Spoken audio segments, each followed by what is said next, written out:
In this video, I want to show you how to increase your prices without having to charge more money.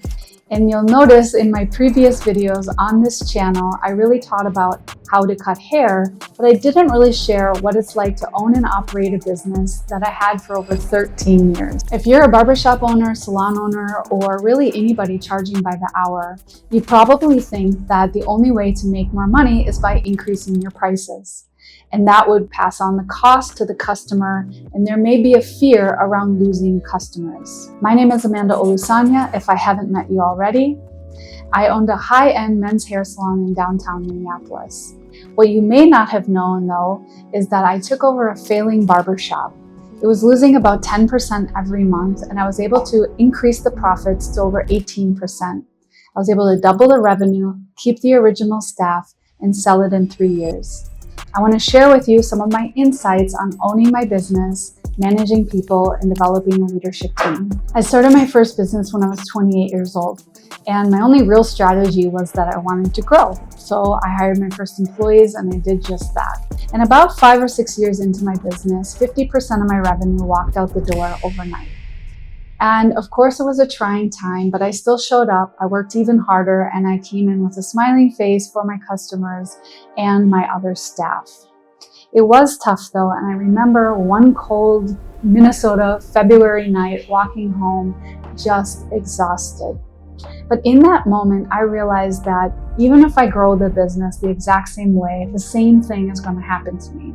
So I knew whatever I was doing was no longer working, and I had maxed out everything that I knew personally. So I got far more strategic. I got far more granular and got down to what exactly it was that I was looking for and how I was going to grow the business from there. And what felt like out of nowhere came this failing barbershop. There was a sign on the door on a Sunday. I was walking to brunch with my mom. I walked inside, and let's just say by Thursday, I had a new lease, new employees, a whole new tax ID number, and a whole new business. This business was losing 10% a month, so I couldn't afford to keep losing money. So I had to apply all of what I had learned about business into this new business and turn it around. I want to share with you some of the fastest and easiest ways to turn around profitability that you can implement into your business today. In a service-based business, we sell time, which gives us two levers. We can either increase our prices, or we can decrease the amount of time that it takes to deliver our services. Now, there is an additional one. If you add on a service at a higher margin, it will allow for higher profits. And a bonus, if you don't take more time, it's almost 100% in your pocket. Now, if you notice when you watch my videos, I may not have been the best hair cutter in the world, but what I was really showing you was the efficiency on how to optimize a process in hair cutting, even if it's creative. Now, once you optimize that system, you can stay consistent in your timing. The second thing you can do, and this is a side note, once you optimize your process, you can also teach other people, which gives you additional form of revenue. When I took over this failing business, it took me about 3 months to be able to get it back on track and profitable again. The first thing that I did was I noticed that everybody was all over the board with how much time they took. They said they took 45 minutes. However, this guy might have taken an hour, or this guy was easy, so he took 30 minutes. So we got everybody onto the same schedule of 45 minutes. From there, we reduced the time to 40 minutes. That was able to increase the profits immediately. That gave us an extra haircut and about a 10% increase in revenue, and of course into our profits as well. Then we offered additional services that were higher margins, such as a shave, a wax, a color even. It did take a little bit of time. I did get a little bit of kickback, but eventually it became second nature, and the staff started seeing a direct reflection in their paychecks, so they eventually caught on. The biggest barrier that I hear when I talk to staff about reducing the time or creating a consistent time is that they say, well, I don't like to rush my clients. But number one, it's a translation for saying, I don't know how to cut hair consistently, because you're assuming that the man wants to sit in your chair much longer.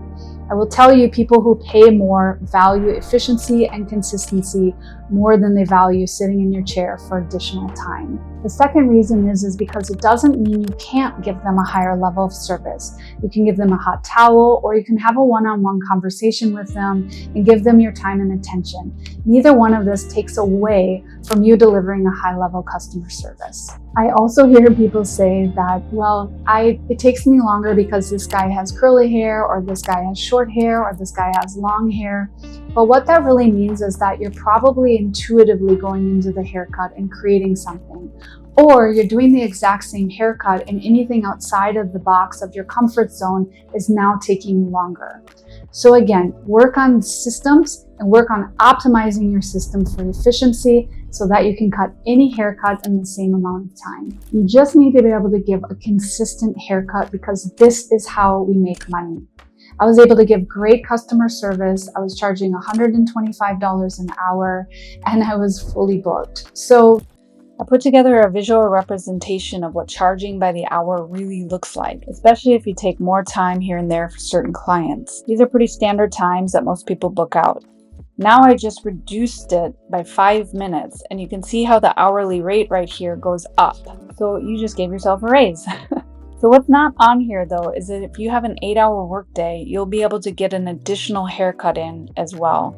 This chart gives you a visual representation of what it takes to get to $100,000 in revenue, which isn't bad. And with gratuity and additional services, you can see that what seems to be like little add-ons really start adding up. And this isn't even products. I haven't even included this, which is another way for you to make more money, whether you work for somebody else or you own the company. I always think of this as the chapstick theory. You put on the chapstick on a counter, it feels cheap to the customer and it is cheap for them. But when you started adding it up, even if it's just half of your clients, your revenue and your profits go up without you having to do more work. Not to mention, a little psychology game here is when they use the products that you sold them, they are constantly reminded that they need to come get a haircut again. After maximizing what I felt like I could do in the business, I ended up selling it. I wanted to live out my dreams of traveling and living abroad since I was a kid, and I was finally able to do it. Now, naturally, it became very difficult for me to cut hair. So now I teach business owners how to run a profitable, successful business. Since I've sold the business, I've lived in Africa and Asia, a little bit in Europe, and I am forever grateful what this industry taught me. Number one, it taught me discipline. It taught me that discipline equals freedom. The other thing it taught me was people, and do not underestimate the value of knowing and understanding people. It is a completely valuable resource. If you're feeling stuck, it doesn't mean you're failing. It just means you need a new set of tools. You don't need to hustle harder, you need a smarter strategy. You need to elevate to a level that people are willing to pay more and willing to follow you. I am proof that this is possible. However, you need to invest in your skills and your mindset. If this video resonates with you, hit the like or subscribe button. I'm going to share more videos on how to restructure, grow, and create freedom within your business, whether you're behind the chair or a business owner who wants to grow and eventually exit. I'll see you soon.